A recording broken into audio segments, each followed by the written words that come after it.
Hello and welcome to What Are You Saying? #Ways, where we talk about topics in the news as it affects us all. I am Usayome Sally, and tonight Glory and I are in studio. Hello, lady. Hi, hi, Why hi. did you decide to do makeup today? You So, have been so, delivered. so, yes. I just wanted to feel different. And yeah, I think I achieved that. I feel different. You know, I've been on the no makeup for a while now, but today I'm like, well, I want to bless our viewers with something popping. Oh, Yeah. So let me know what you the think, all kind of right? drama that I see in this on this set, I can't even deal. How are you, though? How was your week? Amazing week. Today I had a knowledge sharing session with our team. It was really interesting. So I was taking them through financial statements, statement of comprehensive income, statement of balance sheets, and all of that. So we had fun. You know, they were asking so many questions. I was like, okay, that's fine. So I was really happy they were quite involved and, you know, because the reason I came up with this is because I've been having series of repeated questions. I'm like, it's better you guys understand this so that you can really answer some of the questions yourself. It was really interesting. Was it related to their salaries or general financial conversations? General financial. So I started from personal, you know, how can you even account for your own income as a salary earner? From there, I diverted into, okay, if you want to also have your business in the future, these are the sort of statements you should look at, the very basics. Yeah, it was really interesting. Interesting. Okay, now my fan, our Friday tonic online. How are you? I am well. I am. It's Friday, and pretty much everyone is looking forward to kicking back after a long week. I'm It's actually been I'm actually looking forward to a restful weekend. Unfortunately, there shall be no rest because I have to. there's no rest somehow. However, it is important that we find a way. And I'm thinking of deliberate ways of just shutting down. Because, like we say in Nigeria, body no be firewood. Absolutely. I did that last weekend. I kind of just shut down. So Saturday, Sunday, I didn't talk to nobody.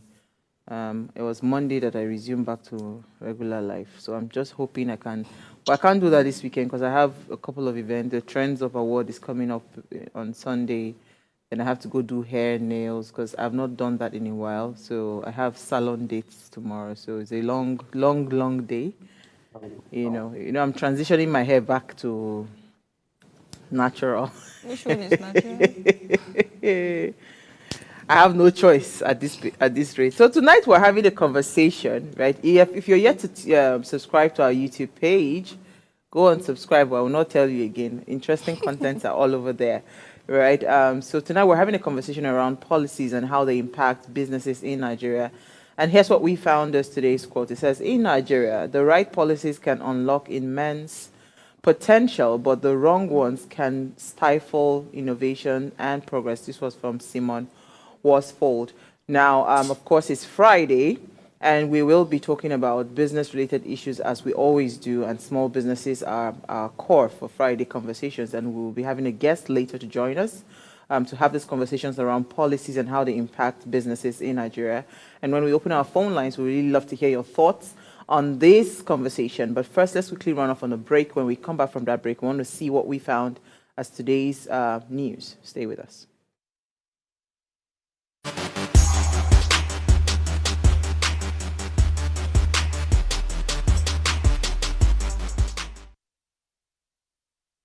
Or still watching Ways National Workaholic Day is observed on the 5th of July.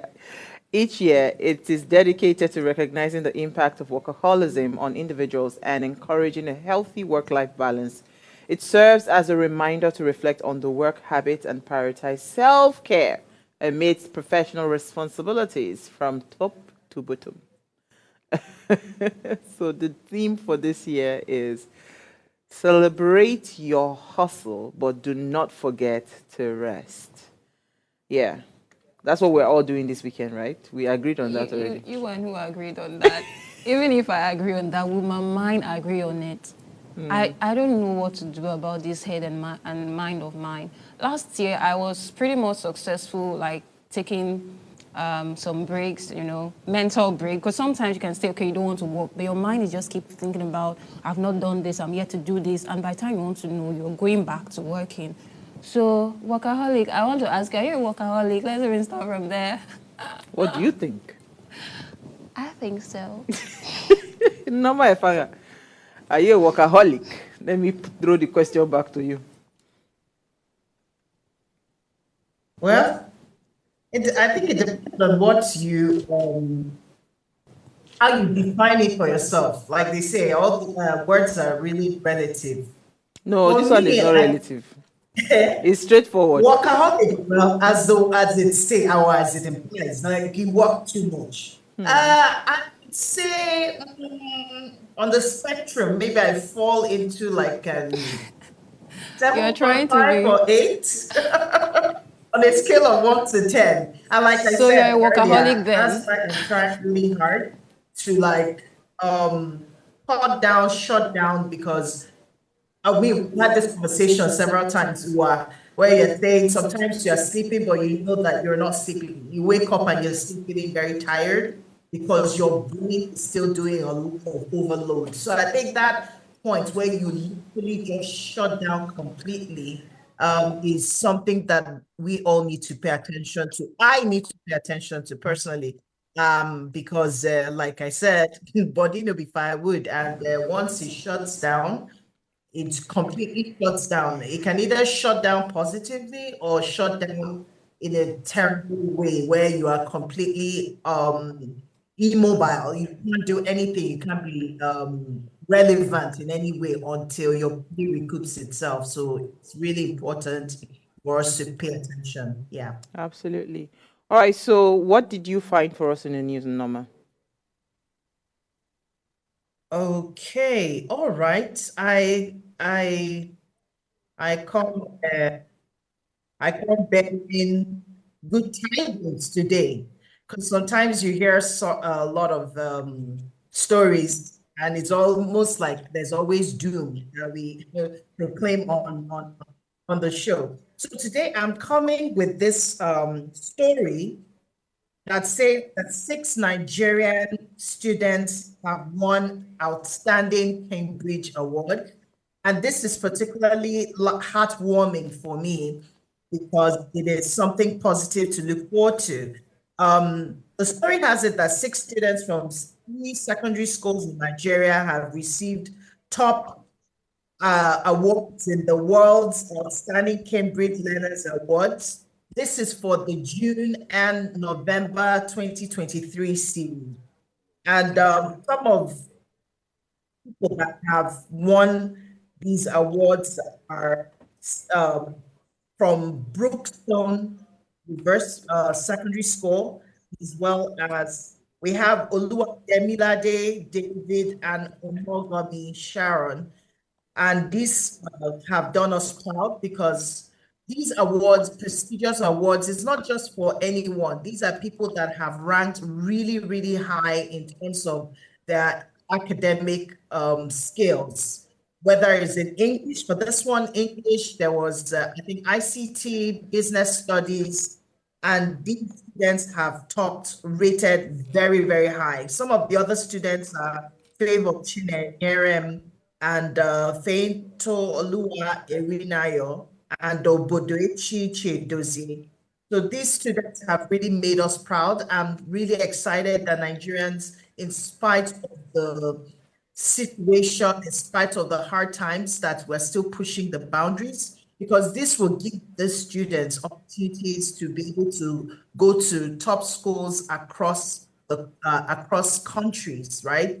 And it gives them leverage, opportunity. And I think this is something that is really commendable at this time, especially when we are hearing all bad Absolutely. news. This is something incredible. I wish each and every one of them We success wish in them their success too. academic endeavors. All right. Thank you, Really. Norma. All right. So, let's move on to you, Glory. What did you find for us in the news? My news is about there was this lady that came on one of the on a podcast and talked about how she was being intimate with a dog, and later on You have to take that story. another news came out that she was dead, and now we are reading again that she's actually alive and she faked her death. So it reads, a Nollywood actress and podcaster, Abiola Adebayo, has revealed that a young lady who reportedly killed herself after admitting on a podcast to engaging in sexual activities with her dogs as a result of addiction stemming from past trauma faked her death. Adebayo said the lady, identified as Adenike Adewodu, faked her death in an attempt to escape the public backlash and legal consequences of her actions. The actress made this known in a statement she released on her Instagram page on Thursday titled Miss Adenike Adewodu's Fake Death Antics. So, I think you want to say something. I was just going to say we don't have, I have no words for those people, because at this point I'm really upset because I don't even know whether this was a publicity stunt to push people to the podcast or if this is it. So I don't know to the extent when people go to in terms of clout and all of that, and I don't know where people think it is okay to do certain things. I mean, where do you draw the line when it comes to things you post on social media? In as much as, I share same sentiment, but I want to look at the other way of things to say that when maybe you've gone through a certain sort of abuse or traumatic experiences, if you're not, that's away from if it's fake or if this was all arranged or anything. Generally, if you're going through a sort of traumatic experience, I don't think if you're not you're not healed enough, do not come out to talk about, because you have control. You might say what you want to say, but you don't have control on how people interpret it. So the point I'm trying to make, nobody knew this podcast existed. I don't even know who that person is. I still do not know who the person is. I don't know, so it was the fact that there was a death, whatever. Now we're finding out that it was a fake situation that made it even. So, like, really, where do people draw the line? So that's why there's something a lot fishy about this conversation. I really, frankly, don't want to spend my time. I don't even want to hear. In fact, when I saw it, I just scrolled past because it doesn't make any sense to me. Because now, at this point, both the person that owns the podcast and the person that is doing the story in the podcast, both of them, I actually do not believe, that it was not a planned thing. That's my thought. I don't know. But hey, let's move on to more important things. Not be this podcast. So MPA launches boats to boost a port operation. The managing director of the Nigerian Port Authority, Mohammed Bello Koko, has said that the Dangote Petrochemicals refineries handled a 120 tankers vessel between January and June of 2024. And it says during the presentation and inauguration of two newly acquired tugboats named MT Irabiji and MT Bama in Apapa, Lagos, that according to MPA boss, that the refinery is projecting 412 tanker vessels in the remaining half of the year. The data of Dangote Petroleum Refinery and the petrochemicals is showing that 120 tankers have been handled in 6 months from January to June. So with the projection of 415 between January and July. That's what he says. Sorry, July and December. So I don't know how this is going to translate into some of the things that Dangote has been complaining about, but I thought, it was worth mentioning.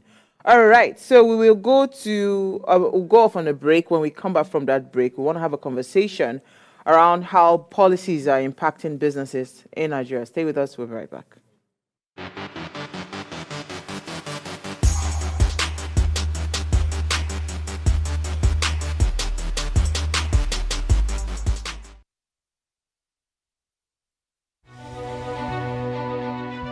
Nigeria, by extension, Africa, is faced with a lot of challenges. With the growing youth population and very little engagement. That is a ticking time bomb. We're blessed people with a diverse culture who have a lot to say. And yes, we are talking. It is important we drive conversations that informs, inspires, and influences thoughts and actions. If we say there is beauty in diversity, then let us embrace our diverse culture. We must continue to courageously be the voice of transformation. As we are the hope for the future, Yesterday's conversation shaped today. What are you saying to shape your tomorrow? We know you have a lot to say, and we are here to hear you.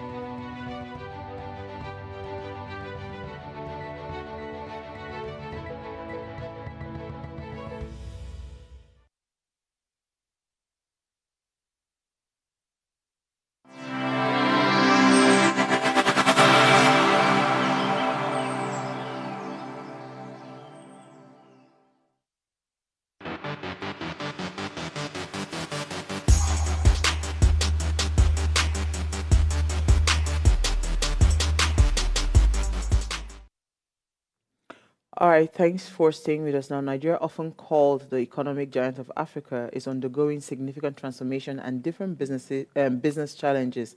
Now, policies are the cornerstone of economic stability and growth in Nigeria. They provide a framework within which businesses operate, impacting everything from investment decisions to operational strategies. So tonight we want to have a conversation around policies and how they impact, businesses. That's the conversation. And we have joining us in the conversation is Mr. Ogbonna Ukuku. He is the Executive Director, Nigeria Global Chambers, and the CEO of ONS Triumph Limited, a company whose primary job is to promote, advocate, and support investors. The company is also devoted to SME development, youth development, and entrepreneurship. He is also the lead consultant on investment support services to Abeokuta Independent Power Project and to Kogi State Government on investment promotions. And he's joined us via Zoom. Thank you so much for joining us, Mr. Ogbonna. All right, thanks for having me on the program. I hope you can hear us clearly, just to double check. It's not so clear. I'm just struggling to hear what you're saying, but it's fine. Oh, wow. I'll manage. Oh, wow. Well, apologies for that. All right. So, I mean, it was important for us to have this conversation because all through last week, we kept on seeing, stories that were going around different dailies, different papers around Dangote and how he was talking about, certain things that were not, or they were not helping his business, right? And so it was just important for us to have certain kinds of conversation to help us understand how policies would impact businesses, in Nigeria. And if at all, we have great policies, what is impeding that policy to reflect in, the business terrain in Nigeria? So first of all, how do you view the policies that surround small businesses within Nigeria? Do you think these are great policies, and do you think it should be commended? Okay, I think I tried so much to make out, make out a few from the things what you said, but if we're talking about policies that support MSME, there are lots. I mean, there are different policies. Is there a policy on transportation? Is it policy on having a structured agro support programs or raw material supply strategy? Or are we talking about financial engineering? So there are different, things going on as far as policies are concerned. But if I heard you talk about Dangote, I remember the latest thing on the news about Dangote was the MSME event that happened here in Abuja. So he said something about the increase, the NPR increasing rate. That interest rate is going to stifle or kill businesses. I understand where he's coming from, but the reality is when you find yourself in a situation where all you need to do is to reorganize or rejig the economy, the only thing for you to do, because I mean, you have an issue of foreign exchange, and then our country is import dependent. We depend on imports for practically almost everything, including the business he just started doing, which is petroleum products. So we export crude and then we bring in finished goods. So, I mean, anyhow you want to look at it, the only way to show up the FX gap that we're having is to bring in more FX. And one of the ways you can bring in FX is to make your interest rate higher so that other clients will see government bonds, government treasury bills become a bit more attractive.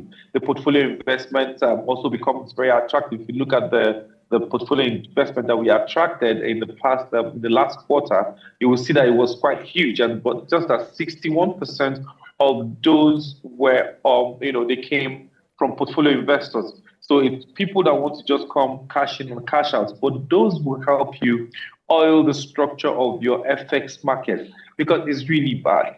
So the only way you can do that is to, like I said, increase your rate, and then people will find your environment a bit more profitable, and then they'll bring in their foreign exchange. That's number one. Then number two, one of the points I've always made when it comes to MSMEs. MSMEs, the way they are structured, even if you left interest rate at 21% as it was before, SMEs cannot borrow at that rate. So what you simply need to do is to have what I call a venture capital system that works. Number two, you need to have a development finance institution working. Recapitalize your BOI, recapitalize your Nexim banks, the Development Bank of Nigeria, and then make sure that they are lending to MSMEs. Because whether we like it or not, commercial banks cannot do the lending that you need to MSMEs. It won't work.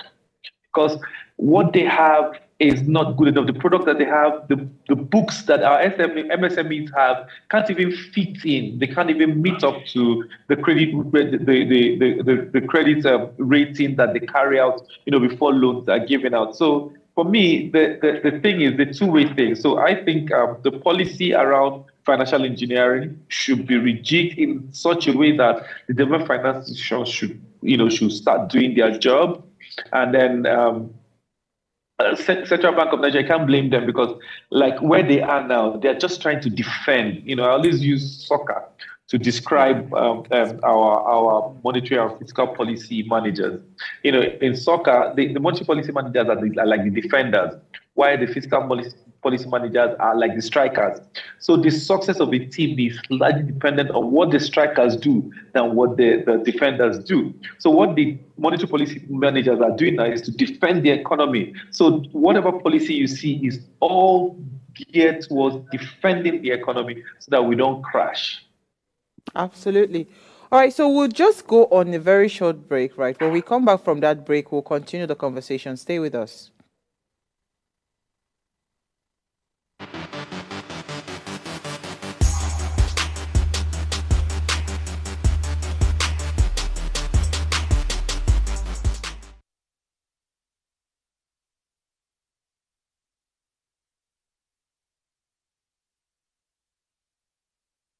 If the foundations be bad, what can the righteous do? How do we start amending the foundation? And you talked about the Constitution. We've had so many constitutional amendments back and forth, and half the time they're for personal interest and not about we the people. So how do we go about it? Because you've also said we don't have the people. So how do we manufacture them? You see, the collective ignorance in Nigeria is legendary, underestimated. People don't know. Right? You see, it doesn't matter how determined you are. A billion fools. Foolish action. It doesn't matter how many they are or how long how they feel, how much they hate. Determination is not a strategy. Neither is anger. Right? People have to learn to subject their feelings to reasoning and allow those reasoning to be guided by truth before they move to action. There's a lot of movement going on in Nigeria, but 99.9% of the time, it's a movement of emotion to action. The reasoning and truth is missing within the gap. And no strategy. Now, when you have a critical mass that are terribly ignorant, fearful, and opaque, you see, you have to understand the character of the Nigerian. He is extremely hopeful. Extremely hopeful. Now, anything you are willing to tolerate will never change. Never. So from a sovereignty perspective, from a, what I call it, a PR perspective, a brand image perspective, not to mention the security challenges, the modes of transportation of presidents is important.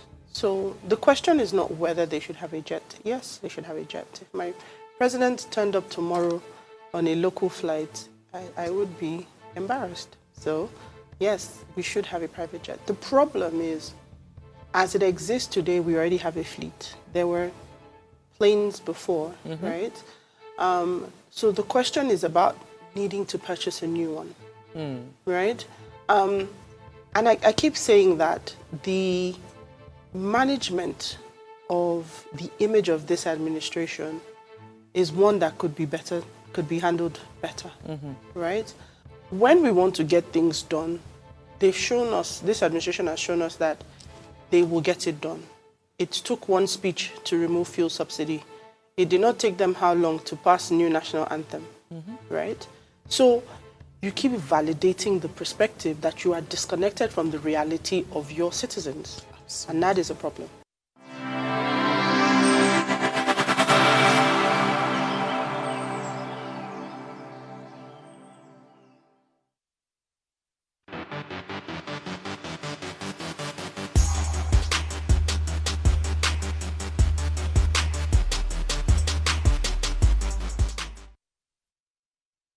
All right, thanks for staying with us. So if you're just tuned in, we're having a conversation and we're still talking about the impact of policies on businesses. Now, please remember you can join this conversation. Send us an SMS or WhatsApp to 081-803-4663. You can also call our phone line is 07025007749.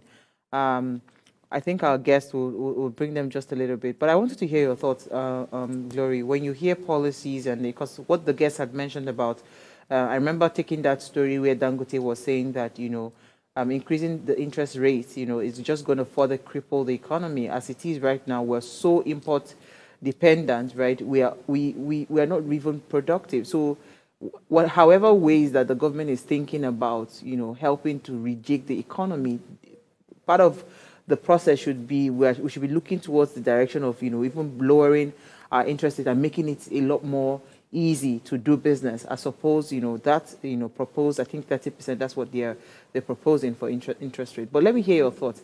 And Uti even mentioned that 30% safe is baseline, yeah. That some people are even actually getting the loans at a higher percentage. But let me hear your thoughts. Yeah, you're totally correct. I think when we are back with the guest, that's what I really want him to re-emphasize on, because I don't think I quite clearly understood, his standpoint on when it comes to CBN increasing the MPR. I understand one of the things he said is that it's to further strengthen the Naira. They're trying to defend Naira. That's their primary focus, to defend Naira. But if we look at from maybe, say, 2021, they've been trying to defend the Naira, and because of that, they're implementing various monetary and fiscal policies, and it's been yielding adverse effects. It's not yielding the sort of results they're looking at. So isn't it time for them to say, okay, which other approach can we look at it? Because like you said, recently some commercial banks are actually looking at 35% right now, not even 30%. And this have a direct impact on businesses, SMEs, because most businesses are debt financed. So from businesses to consumers, it has a huge effect on businesses, the economy as a whole. And I also read a report which says the government or CBN, especially when it comes to their monetary and fiscal policies, they are more or less always reactive. They are not proactive. They are not looking at, okay, what's the projection? What can we do now to it? Okay, this has happened. Let's do this. It's more, and because it's mostly reactive, the economy is currently like this. Okay, let's just try this. And most times, like, let's test run. It's like they are doing try and error. Yes, try and error. So, on the go. So I personally, I understand that the CBN is doing all it can to defend the Naira. But then some of these policies, because of the fact that it's not really giving the sort of positive result which it is supposed to, I think it's something they have to sit back and look at. Is this policy really worth implementing this way at this time? Yeah. Absolutely. So sometimes when I see these CBN conversations and the issues around the policies and, I keep wondering, right, when they set up, because I like to understand the structure of how these policies are shaped. Do you understand? I think I am aware of the MSME conference that happened in Abuja, because I think I caught a bit of the live streaming, on TV, right? I want to understand how these policies are framed. Are these policies done in isolation of the business owners? Or are they specific business owners that they bring into those rooms? Because you see the way this thing work, right? I think that until they start to understand that the main drivers of the economy are not even those businesses that you are looking at. The main drivers of the economy are the people that can hire 10, can hire 5, can hire 15, because that is where the larger number is. Do you understand? If they understand that, then when they are creating certain kinds of policies, those people have to be well represented in that room so that they can tell you, these are our struggles, these are our plights. Do you understand? I cannot go and take a loan at 30%. I will just, it is dead on arrival because there is no way I'm going to meet up. What am I selling? So, well, let me give you. So, yesterday I was conducting an interview, and one of the candidate was like, their company is still benefiting from, I think 5 years ago, a single-digit loan of about 9% gotten from the bank. Imagine having a loan of 9% and look at what it is now, and you're enjoying. So you can see that's definitely going to impact on that business positively, a single-digit loan. So just like you said, I think like when the government is carving out or mapping out this policy, they are probably not looking at SMEs, people. They're looking at huge portfolio investment, how they can bring it into the country. So we need to get to that point where we look at the policies we're implementing, bring the whole sector of the economy together. How is it implementing to the Yes, I really want to ask the guest that question, but I hear Norma is back. Norma, apologies, we had to sort out the noise that was interfering with the sound, but I hope you can hear us clearly now. Yes, yes, I can hear you clearly. Awesome. So let me hear your thoughts quickly. I'm sure you heard what the guest had talked about. You know, when you hear policies and how they impact businesses in Nigeria, you know, what are your thoughts? What comes to your mind? For me, I believe, okay, let's even break it down. Policies, what are they? They're supposed to be rules guarding how you carry out certain things or businesses or whatever it is that you're doing to help to boost the economy of any country or any nation. So when we're talking about policies that have to that impact business, and he did mention the fact that examples like policies for transportation, policies for finance, engineering, things like that. And you know, when I think about it, I'm thinking, how are these policies affecting the average Nigerian who wants to do business, for example, who wants to sell ice or on the in the market, or who wants to sell clothes, or who wants to just be able to earn a living for themselves. You're talking about transportation. How has infrastructure helped where we don't have light? We have situations where that, I mean, I think the light situation has even been at an all-time low in times like this. And then you're wondering, how are people going to be able to make an honest living? How are people going to be able to pay back loans, for example, or when they're doing business? Because of the high cost of even doing business in Nigeria, it's almost impossible for you to have any form of revenue coming back for what you have been able to put in, any form of profits. You're talking about the low purchasing power when you have your naira. And I don't know if that happens to you, but sometimes when you go to the market and you want to buy something and you're with 100,000 naira and you're looking, I don't even know how I spent this money because there's nothing to show for it. The purchasing power of the naira has been, you know, really, really impossible to see any form of benefits with whatever business decisions that you're making. You're talking about sales. Of course, in an economy where people cannot even afford the revenue that they need to be able to run their business, you're going to have low sales because you cannot even meet up with whatever demands that people have. You don't even have the money to be able to run your business. So when I think about policies, I'm thinking about the average Nigerian. I'm thinking about the everyday people who want to be able, if people like Dangote, for example, are even talking about interest rates, not even allowing business to happen, then you can imagine what the layman on the street is going through. And you can imagine if the government itself is is paying attention in that regard. Yes, I know that, yes, you are making amends. You're trying to see ways to be able to grow the economy. But how are even these policies communicated to the Nigerian citizens to know what do they need to do? How do they need to, manage themselves while we're trying to better the economy? What do we need to do so that we are still afloat, so to speak? So these are just the many questions that continue to ring through, and I was really hoping that our guest today was going to be able to touch on things like that. Unfortunately, we're trying to reconnect with him back, but again, when I hear conversations around policies and how they impact businesses, right? I know for a fact that certain kinds of commercial banks, in the past, they are not existing anymore because there was a merger. But I know that you could just tell that this bank was out to make sure that small businesses succeeded just by the mere fact that they brought down the barriers when it came to access to financing and all of that.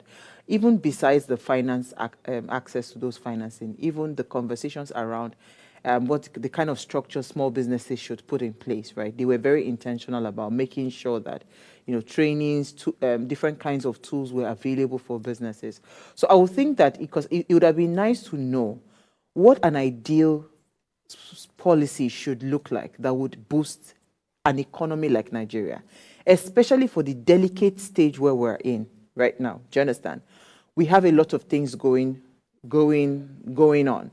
The interest rate, I mean, the guests had touched a little bit on that. We have a lot of things going on. We're having issues with our energy challenges. Next week, we're having different guests to speak on the issues around the energy sector.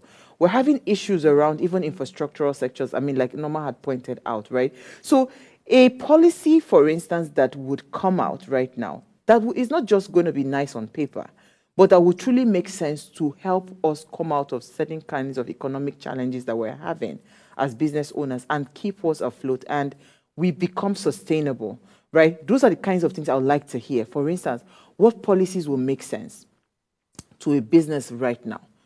I mean, the top of my head, it would just be that we just need to get access to single-digit loan. And don't forget that some of these loans, they come at single digits.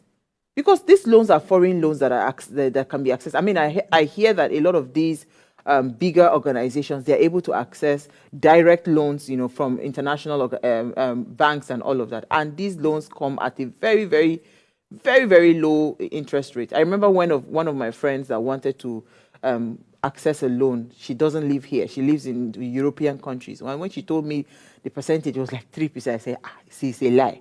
Do you understand? So even I hear that some of our business, the bigger business owners, bigger business owners actually access those kinds of loans. I mean, that's just one. That's money, right? But there are other policies that would aid businesses. You understand? So even policies around, ensuring that we start to boost our economical, strength. Things around what we import. If there are things that we can manufacture here in Nigeria, there should be strict policies around those kinds of imports because it would automatically weaken the businesses here in Nigeria. Things around even manufacturing, you understand? There are some kinds of tariffs, considerations. I've said this thing several times, right? I mean, the government had said that they were going to bring down the cost of, in fact, they were taking off import duties on pharmaceuticals. I think it's going to start from, this month, they were taking out import duties from pharmaceuticals. Those kinds of things, there should also be policies around people that are into manufacturing because we know that we do not produce. I just saw a video of a young man producing tractors in Nigeria, but we are not there yet where the heavy machineries that we need for processing of some of our agricultural produce, we are still import dependent on those kinds of equipment. And if we have high tariffs on those kinds of equipment that are being imported, it automatically translates to the business bottom line. It also translates to the consumers, which already we do not even have enough, purchasing power. So I really would have loved to hear what a great policy would look like right? Like if you just want to give an idea to the government, say, these are the kind of policies we should look into, and say, these are the things we should start to intentionally implement. I just want to have an idea what those kind of policies, because we have a peculiar situation in Nigeria. The things that work in other places do not work here. So we need to tailor something that it is just, square peg in a square hole for our unique challenges around the business terrain. But let me hear your thoughts. I think to answer your question, or not just to answer your question, like perhaps it's just a follow-up for what you said. Personally, I feel there's a huge disconnect between the macro and the micro side of the economy, such that even when you think of a policy as great, still yet it's not yielding the sort of result it's supposed to. Sometime, I don't know if it was last year, so the government came up with a policy RT 200, which was to achieve about 200 billion in FX repatriation exclusively from non-oil exports. So there was also the policy of for every $1,000 repatriated, you earn something. What happened to those policies? I don't think they are being implemented currently. I don't think. I stand corrected. There are great policies, but why is it like whenever the policy seems great, implementation becomes a problem? Or maybe if it's implemented, after a while, it's like it's halted. There are other policies to boost agriculture, but you hear the government will come out and give reports that, okay, this has been done, but you're not seeing the impact in the economy. There are several policies to boost agriculture. There are several loans, several initiatives, several things to boost agriculture. But we are not still producing enough. We are not still. Why is there so much disconnect? So let me even touch a little bit on agriculture, then I'll come to Norma. So the government actually allocates fertilizers, I hear, to different states. So what your beloved brothers in the south, whatever they are doing, is that they're not even interested. So instead of using those fertilizers to grow whatever crop it is that their state are able to produce, they go and sell those things. That thing is supposed to be given, to farmers, to be able to boost the agricultural sector. But these farmers do not even get those fertilizers. I hear that they go there, they take them and they go and ship it, they sell it to people in the north. So, if you say you want to solve a problem, it's very easy. But let me hear your thoughts, Norma, on what you think, an ideal policy should look like, especially within the business terrain in Nigeria. Okay, well, just to continue from what you were saying, and it still boils back to who we have become as a nation, Nigeria. Because a lot of these things that I see, it's just coming from a place of a lack of identity as a people. If we know, if the government is if the government's thoughts towards the people that they're seemingly governing are to better the lives of the people, then, like Glory said, we would work hard to ensure that whatever disconnect is between whether it's macro economy to micro economy, or even the government with the people, that we are able to bridge that gap as much as possible. So let me take the case of communication, for example.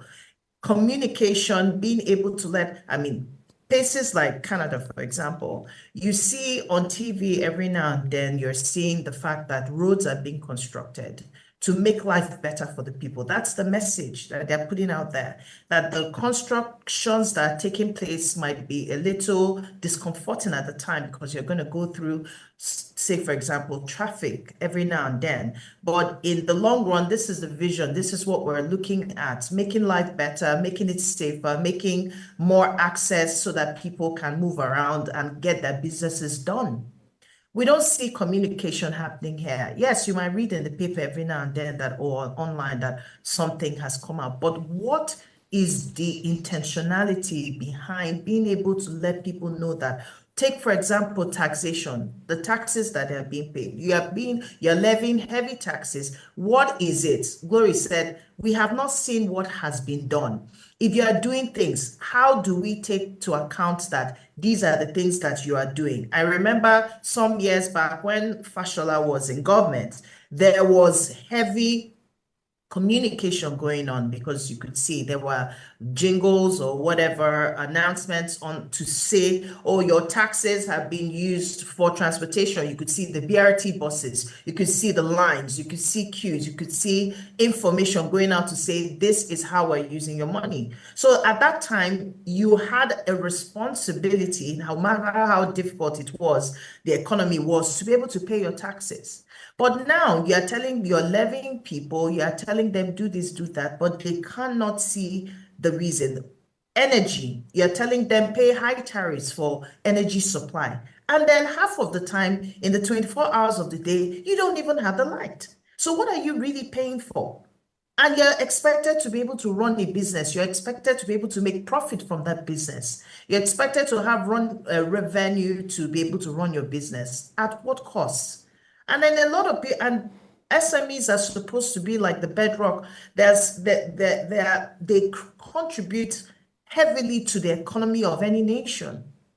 You are not encouraging them to be able to do business so that they can employ people, so that more people, because not everybody will be employed by the government. So that, and there are other business, there are everyday living problems that SMEs provide solutions for, and they can employ people who can also provide those solutions. When you're not encouraging them, you are encouraging a failed economy. And because there's not going to be any form of growth, there's not going to be any form of development going on. The infrastructure to even do business is not available. The funds to be able to do business is not available. You talked about some of the businesses, some of the banks of old who were encouraging, because the vision behind some of those financial houses was different. What are we doing as a country to be able to fuel a different kind of culture in the Nigerian people to be able to bring to fore the vision that we want to be able to see for Nigeria and the future that we want to be able to see? How intentional are we about it? Like Glory mentioned about implementation. How intentional, how we deliberate about doing these things. So it's not about forming policies, but how do these policies translate to bettering the lives of the Nigerian citizens and enable them to do business in a thriving economy? These are the questions that we need to ask and answer. Absolutely. Glory, you wanted to comment. I was just going to say that when I see how businesses run, honestly, doing business in Nigeria is like you are into extreme sports, right? Because the government can just wake up and just say, bam, just like the way the president, upon being inaugurated, just said, fuel subsidy is gone. I don't think there was a lot of consultations.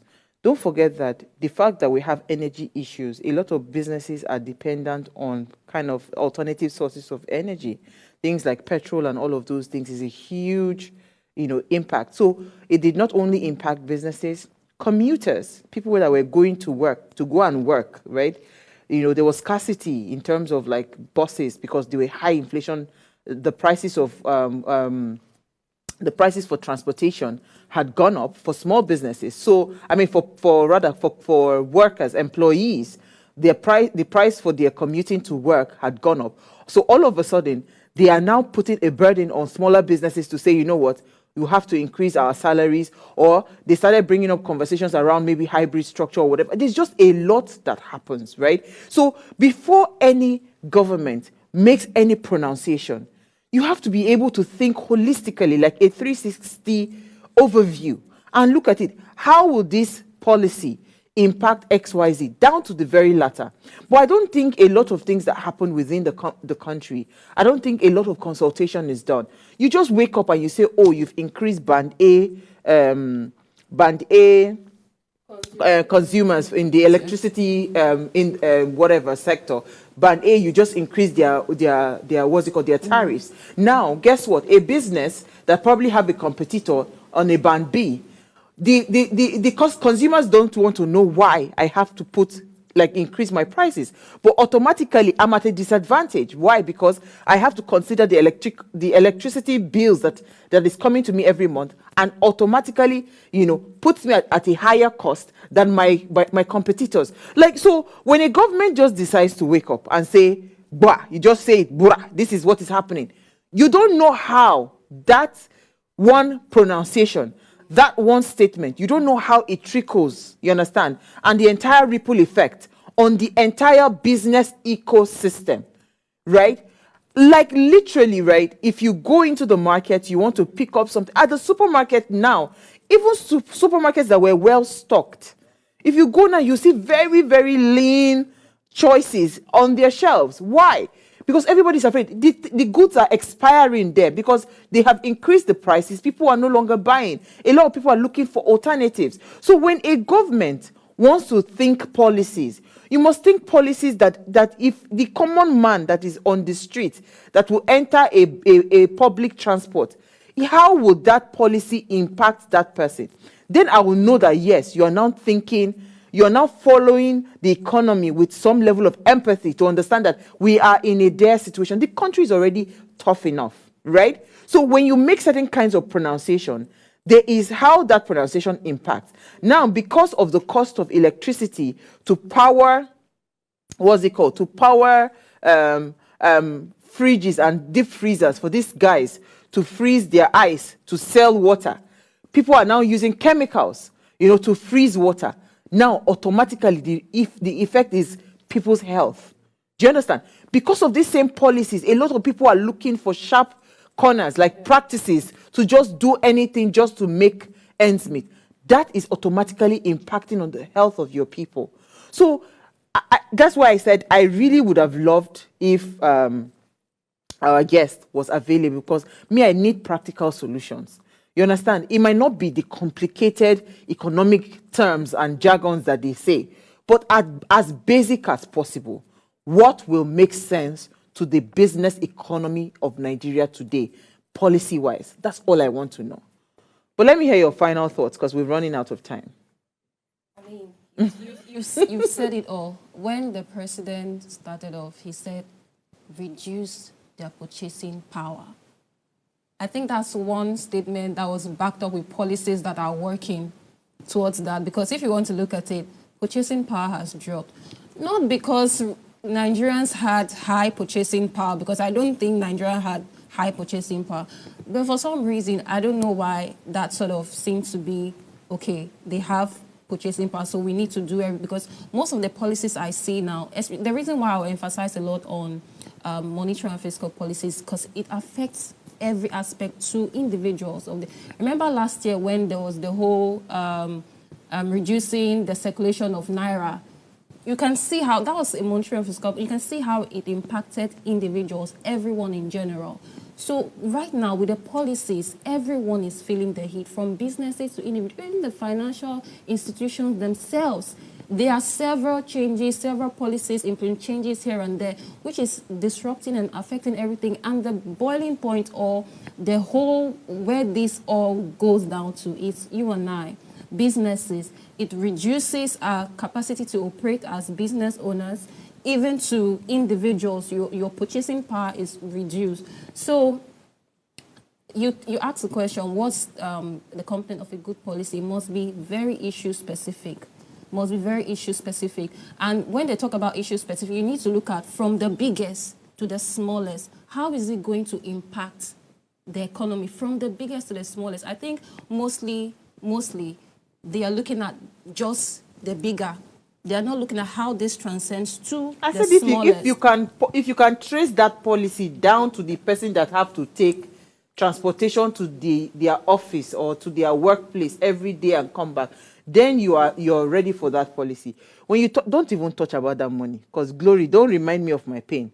Till today, that is why you hardly see me with cash. It was such a painful thing. How foolish will it be that I am buying Naira with my own, with Naira. Does it even make any sense? Like, we just wake up, we do certain things. You were printing new notes. All of a sudden, you said all the old notes would, so I don't want to bring up that matter because, the government, they are very quick to say, it was not in my regime. So this is not issue about regime or anything. The point I'm trying to make is that we have seen a repeated pattern. And the pattern is that a lot of times when certain declarations, so pronouncements and all of those things are made, I don't think there's an in-depth consultation, right? Because if you consult with the people that it really matters the most, that it hits the most, I think you would reconsider or you will retweak those kinds of pronunciations so that tomorrow it doesn't really just, like there's what is called soft landing, right? Right now, what we have in the business terrain, there's not a lot of soft landing. I've had to tell my staff that, come, guys, don't think there's this in anywhere. So whatever it is that we're doing, we have to just manage what it is that we have as much as possible. But for how long? I understand the cost. For them now, whatever it was that they were spending to commute to the office, it has tripled. So guess what has happened now? Some staff members have had to stay back in the office. What does that translate to? My overhead has gone up because now electricity, all of those things that probably would have reduced when the working hours we shut down for the day, it's almost like a 24-hour transaction going on within the space. But that is not supposed to happen, right? So there's just a lot, as I said. I'm hoping that we'll bring somebody else. If we're not able to get back our guests, get somebody else. I really want to know the kinds of policies that will work in our today's economy. When we have that kind of plan, maybe we'll push the video to the presidency and to the people that matter. Let them help us to implement those kind of plans. It is all we can take. All right, so I think we have a comment in the group. Norma, do you want to take that comment quickly, please? All right, so we have a comment from one of our own. His name is Nelly. He says, some of the policies in the country today, that is the redesign of currency, fuel subsidy, removal, and exchange rate, has done more harm than good, like causing depreciation in our currency, poverty, fueling inflation, decline in productivity, and many others to our businesses and to our country. Absolutely. Thank you, Nelly. Well said, Nelly. Thank you. So remember to subscribe on our YouTube channel. It's at Official Upgrade TV. If you missed our quote for today, here it is again. In Nigeria, the right policies can unlock immense potential, but the wrong ones can stifle innovation and progress. And that's what we're actually seeing play out. Thank you so much, Norma. Thank you, Glory. We had a fantastic conversation. And thank you to our guest in absentia. He had to jump into something else. We'll see you guys Monday as we bring another great conversation to your screen.